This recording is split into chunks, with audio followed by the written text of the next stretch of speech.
এই নামগুলো শুধুই আল্লাহর গুণাবলীর বর্ণনা নয়, বরং এগুলো এমন চাবি যা এমন সব দরজা খুলে দিতে পারে যেগুলোর অস্তিত্ব আপনি কল্পনাও করেননি।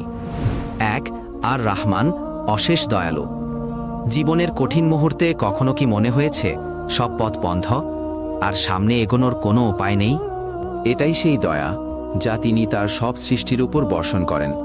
যখন মনে হয় আর পারছি না, জীবন থেমে গেছে, তখন বলুন, ইয়া আর রহমান, আমাকে সাহায্য করুন। বিশ্বাস করুন, যেখানে আপনি আটকে ছিলেন সেখানেই তিনি আপনার জন্য পথ খুলে দেবেন। 2 আল কাদির, সর্বশক্তিমান।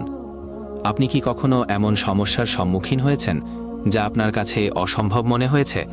জীবনের বাধা, দুঃখ, কষ্ট আপনাকে ঘিরে ধরেছে? আল কাদিরের শক্তি সীমাহীন। তিনি যা চান তাই মুহূর্তেই বাস্তব করেন। যখন আপনার জীবনে কোনো কঠিন চ্যালেঞ্জ এসে দাঁড়ায়, তখন বলুন, ইয়া আল কাদির, আপনি সব কিছু করতে সক্ষম, আমার সমস্যাগুলো সমাধান করে দিন।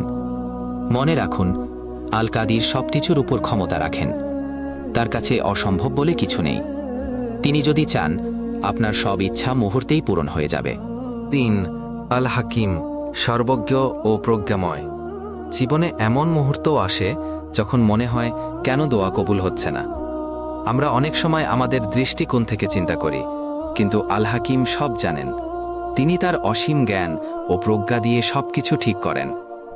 অনেক সময় আপনি যা চাইছেন তা সঙ্গে সঙ্গেই না পেতে পারেন, কিন্তু মনে রাখুন, তিনি এমন কিছু প্রস্তুত করছেন যা আপনার কল্পনার চেয়েও ভালো। আপনি হয়তো ভাবছেন এই মুহূর্তে চাওয়া পূরণ হলেই ভালো, কিন্তু আল হাকিম জানেন কখন এবং কিভাবে সেটা আপনার জন্য সবচেয়ে উপকারী হবে।